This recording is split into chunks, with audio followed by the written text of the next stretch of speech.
Welcome, everyone. Welcome to our session, the immediate and lasting benefits of tag security assessments.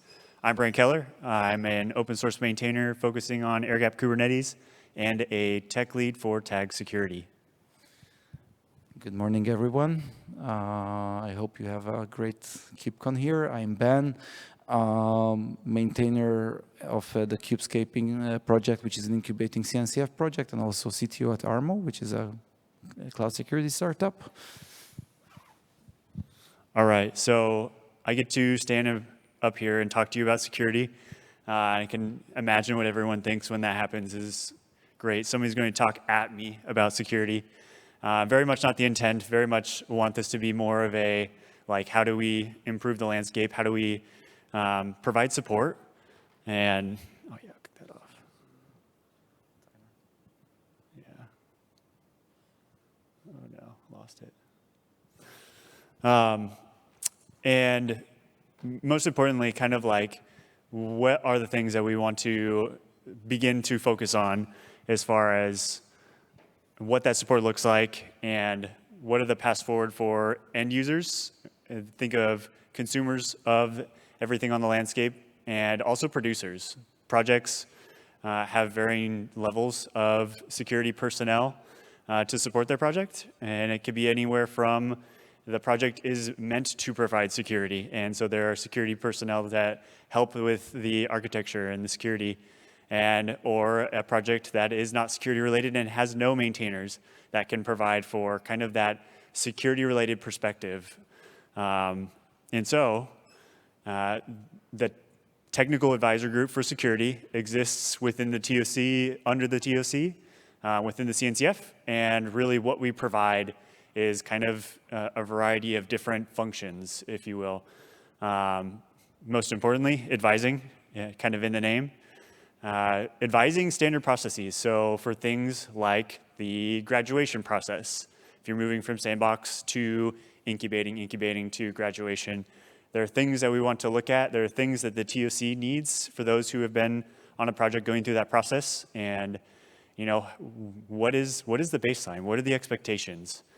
We try to figure out what that baseline should look like and then clearly document them. Assessments is something we're going to talk about today, but very much focusing on the self-assessment process, the joint assessment process, and what that looks like. And we'll dig in more to that. And then research, for those who aren't aware, I think across the board, from end users and enterprises adopting cloud-native technologies to other related efforts of supply chain security, white papers that kind of apply broadly to projects, whether they be open source or closed source. So what we're going to talk about with the assessments piece is there's kind of two layers for tag security that we focus on. One is the self-assessment, and there's a link there for those who have not seen the tag security repository, where we keep the assessment templates. But the self-assessment template is meant to be that self-service layer. We want to enable the group to the project, if you will, or the consumer, we'll get that in a sec, to basically have a baseline. What are the expectations when the TOC or anybody comes to the project and says, are you secure? That's such a broad spectrum, right? It's not fair. And or prove your security. Those things, like, how do we start to qualify them in a way that can be managed with some expectations? And so the self-assessment is meant to kind of establish a minimum baseline. Do you have XYZ? What things can you be proactive about doing that will make it easier to say, here is how I've met this criteria, and you can be up, like, front leaning into that. You can produce it. You can have contributors work on this alongside you in your projects. Or if you are a consumer of that project, you might be looking for this sort of documentation to exist. And so we continue to cater and evolve that. And then jumping over to the joint assessment. Particularly, this is for projects that are moving from incubating to graduated.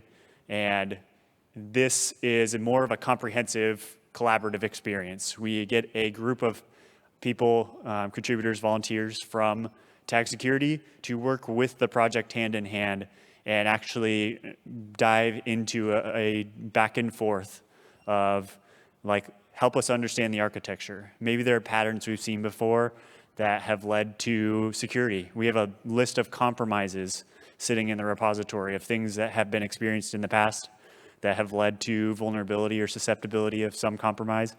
And we've learned from them. And how can we continue to try and spot those patterns in the wild as they exist, and inform projects of things that they probably need to meet at a minimum before moving from incubating to graduated. And that is something that the TOC expects, particularly from security-related projects. And so we talked about the what, the assessments themselves. The why is more of a different layer, right? Why do we conduct these assessments, and what's the value of them is kind of down to, one, lowering barriers to accessibility and more diversity of role and thought within contribution. We'll talk about towards the end of what in getting involved looks like, but how do we bring security personnel, how do we bring others who are well-versed in security and architectures and decision-making into the process to really try and enhance security? How do we scale security across the landscape? If we think about every single project in the landscape doing security by themselves, it's going to be changing. It's going to be what we mentioned earlier about the nuance of different projects having different layers of security personnel to kind of assist with those efforts, and that doesn't always scale. People don't always scale in that process. So how do we lift the baseline? How do we lift all ships in order to, kind of provide the best return on investment with regards to time spent, right? Maintainers of projects are already busy people. End users consuming projects for various reasons are already busy. So how do we cut down on that time and provide more clear, concise expectations of where things are today, and also kind of document that as a attestation, if you will, of, hey, this is where we are. This is the considerations we've made. These are also the constraints of the security of this project, which I think can be important for outlining for everyone involved of why is this decision made? Why does this project require certain privileges? And annotating that up front as opposed to finding out later on, which could, kind of derail some of the, I'd say, adoption process.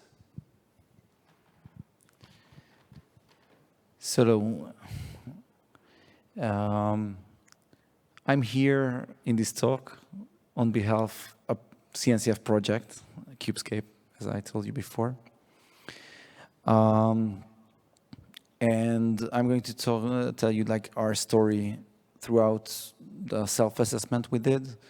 So those, if you haven't heard, CubeScape went into incubation publicly as per this KubeCon. We've been working on this for some time, but even before, so CubeScape is a security project. I will tell you in a minute more about the project, what we are doing. But as a security project, we always had, as people who have been around in different, tasks around CNCF, we've been in touch with tech security more or less from the beginning of the project.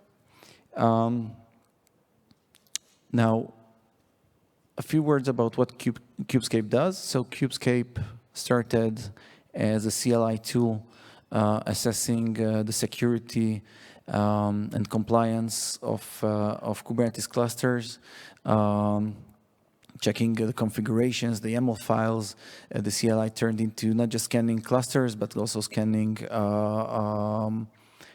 YAML files, Helm charts, with the ability to hook up in your CI/CD and so on. And the project then evolved into a full-fledged Kubernetes, open source Kubernetes security platform. So as of today, CubeScape is covering a lot of features that someone who has a Kubernetes cluster and wants to have an open source solution covering its security from many perspectives, have a one-stop shop, and you can install Kubescape as an operator in the cluster, which will come back a little bit later because it has an important part in our story. It does vulnerability scanning, as I said before, configuration scanning. It's able to do like policies around the Kubernetes cluster. And in the past year or so, we've had the capabilities to detect runtime incidents, detect effective attacks on a Kubernetes cluster and not just posture issues. So it became to somewhat a complex project because since we are supporting a lot of features and a lot of components, a relatively a young project, we faced like a lot of questions around our own security. So we've entered, we contributed the project into the sandbox phase in 2022, if I recall. During the sandboxing process, we had to go to the tech security as, I would say, the security experts of the TOC to get an opinion about whether this project worth, to be part of the CNCF family. And we get approved to sandboxing, and then, as the adoption grew, the feature grown, it was like really clear for us that as part of the journey, we are going to move into incubation and be a full-fledged CNCF project, which took us some time. We got a broad adoption around the project. That wasn't really an issue, but on the other hand, sometimes, when you're a project and you have like early success with a broad adoption, sometimes you are like lacking many things, documentation, security, you're leaving behind many things which are important for you as a project quality. So as part of the incubation process where we're required to do many things, one of the things was the self-assessment. And, I myself, coming from the security industry for more time than I care to admit, which is something around 20 years. And most of the project maintainers are also coming from the security industry. And we said, well, security assessment is the easiest thing to do, right? Like we know our stuff. We don't need like security self-assessment. Why it is interesting? Like let's leave it as the last thing to do in the whole checklist.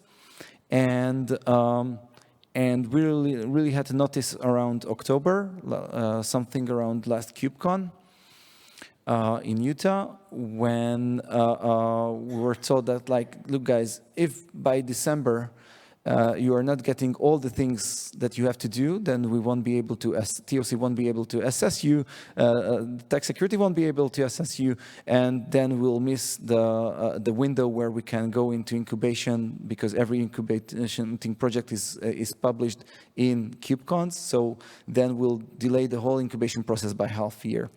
So, I myself and Matthias, who's another maintainer, you can meet him at the Kubescape kiosk, got into a virtual room because he's living in near Lake Geneva in Switzerland, and France. I'm living in Jerusalem. We got into a virtual room with a lot of coffee and started to work on the self-assessment. And in general, the self-assessment was, at the first blink, it looked like, I'm sorry to say, the very bureaucratic process. Like we have this template, we have this like need to go through and like just fill in all these questionnaires and create all these diagrams and more or less to document a lot of things and to answer a lot of questions we thought we know the answer for, and they are like super obvious and why do we care? But it made us, go through a process of like reiterating everything that we were like super obvious for us. And, sometimes, all these cases when you know something real well and you have someone else sitting next to you and starting to ask questions, and they seem like super obvious, to answer, but it makes you rethink everything, and then it causes gives you great value. So this is what happened to us. So we rethought all the security side of the project, despite being ourselves a security provider to some extent. And it made us work, and it made us do some good things. So one of the example issues that was raised during the review, that I told you that Kubescape can be installed as an operator in a Kubernetes cluster. So Kubescape has these multiple microservices doing like different features in the cluster. I will do like just a little go through. We have an operator component which manages all the other components in the environment. We have the original Kubescape microservice, which does the configuration scanning through, against the API server. The KubeVulen, which is our vulnerability scanner microservice, which can be scaled separately. We have our node agents. Our node agents are in charge of eBPF data collection, so enriching vulnerability and configuration scanning, and also detecting runtime incidents. We have another interesting component which is used with external system called the synchronizer, which is there to synchronize objects we are creating in the cluster to external servers. It's a great sub-project, but this is not our subject today. But the interesting thing is that Kubescape was built for Kubernetes and Kubernetes only.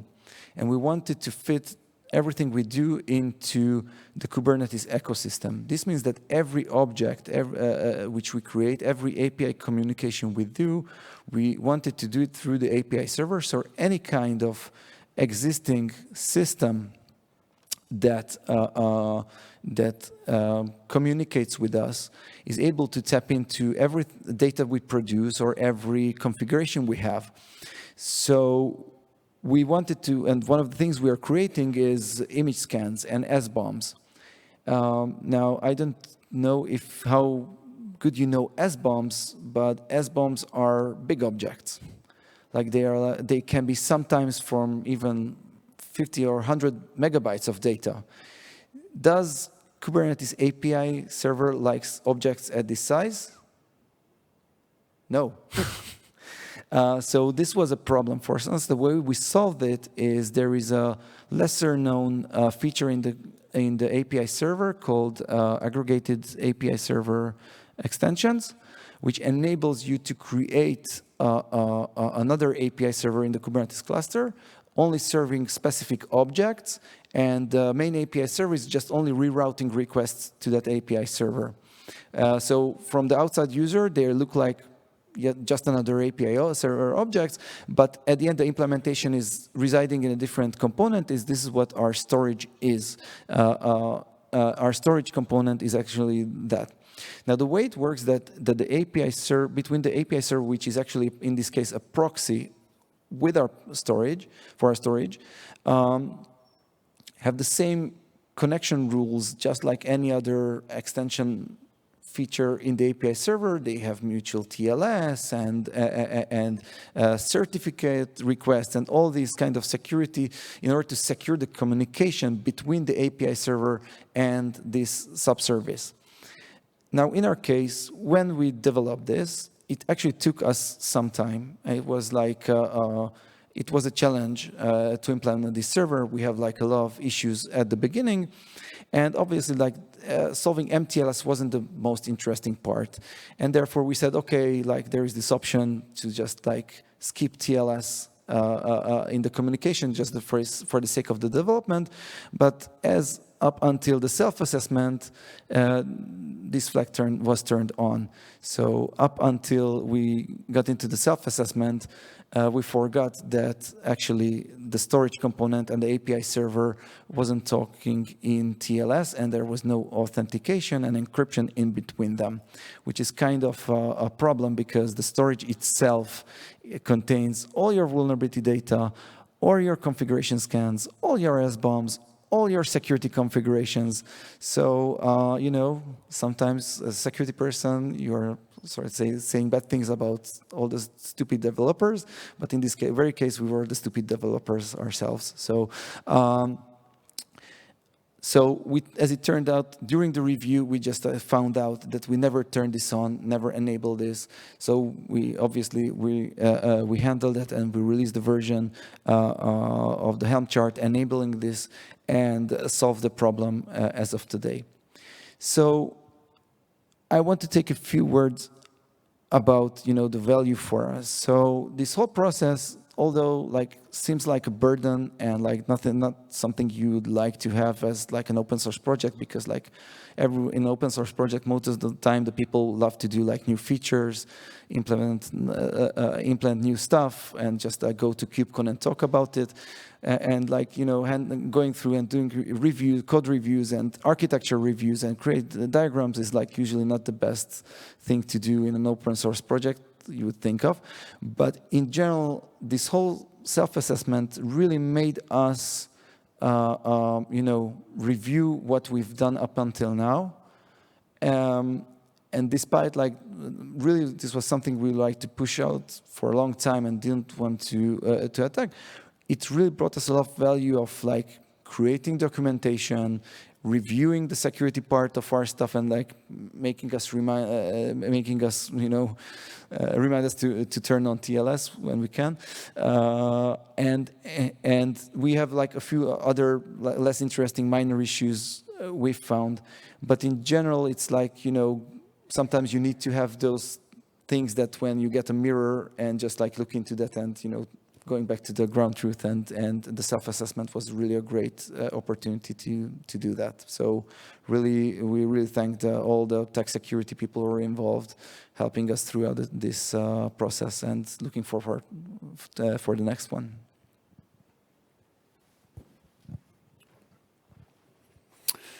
All right, and so lasting impacts, right?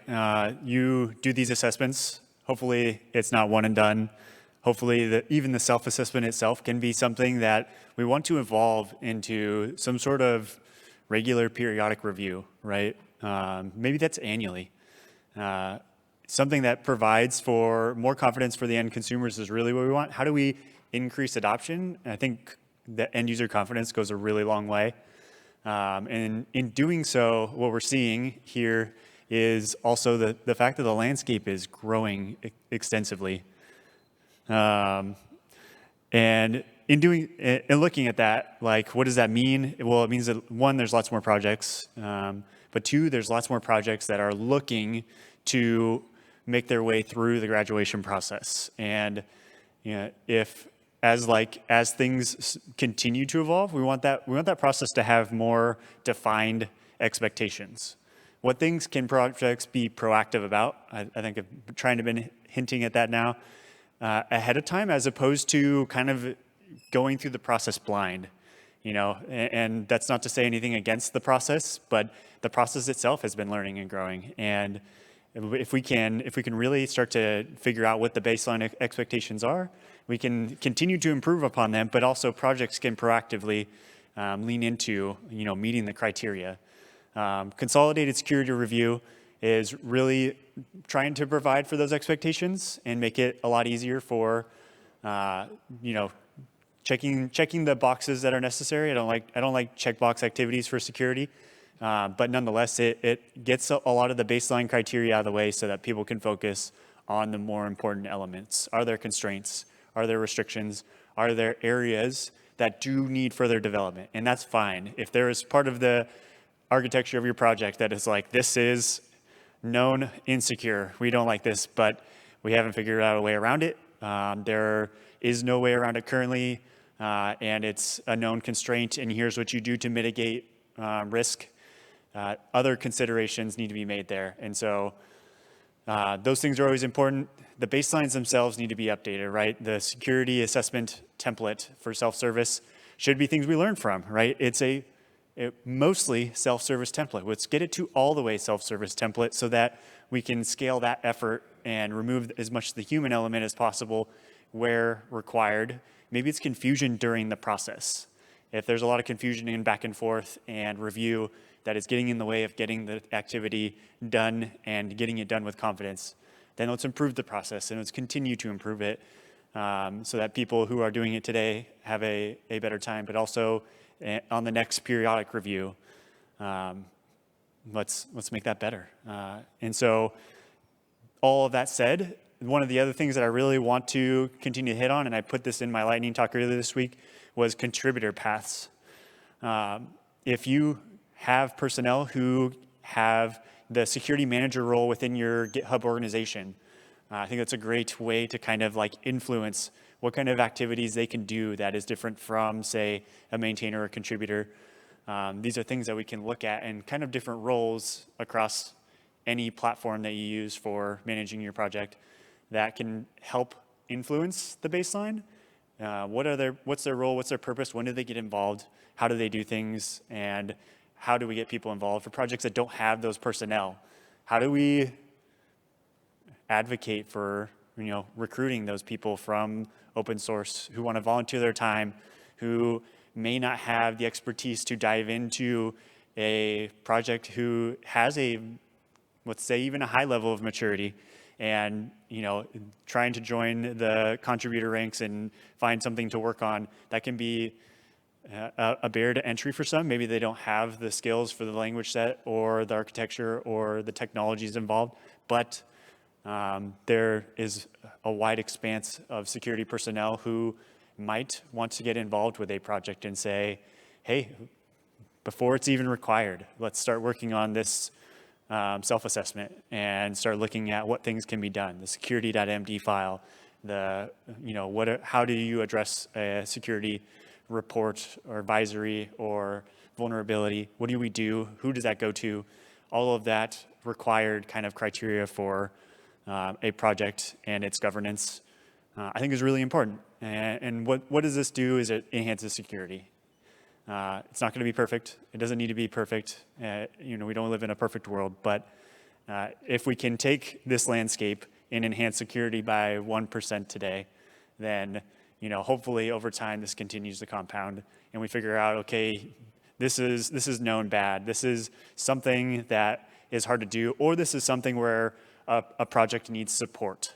What do they do when they get a security report advisory and they're looking at it and like, what do I do with this? I've never experienced this before. Who do I go to? Who do I ask? Who do I get advice from? That's, I think, a really good place for tag security to really support the landscape, as well as working with other projects, right? Other projects may have experienced this before, and that's probably typical across the ecosystem to say, hey, has anybody else done this? Because I could really use some help.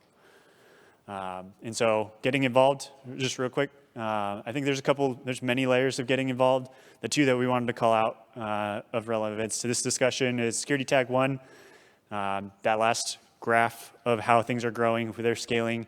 We need to automate what we can, and we need people to help us with that automation because that's a landscape-wide automation. That's not just one single project. Conducting the assessments is still a human process at the end of the day. We need people to review that, kind of the next bullet point there. Need people to be involved with that process, and it is inherently meant to be we don't care about your level of expertise. If you want to come and join it and observe, please sign up for that. That is something that we do, and I in particular have learned from that process as well, of just seeing how other people review these assessments, how they work through a project, what things they like to understand, what patterns they've seen before, and increasing the baseline. So the self-assessment itself is something that we work on those templates, but also we're trying to make this more generic even outside of the CNCF. There's the baseline now being moved over to the OpenSSF to try and make this more of a larger ecosystem. And then projects, I think projects are not going to say no to getting involved with reviewing the security of their project, helping with the assessments, reviewing things that are necessary. And so with all that said, if you are interested, please come by the kiosks. If you're interested in Kubescape and you want to hear more, both of the booths are pretty close to each other. If you want to hear more about tax security and get involved, or you have questions or concerns or need support, please come by those and ask questions, as well as come find us up here if you have anything you want to ask. Thank you.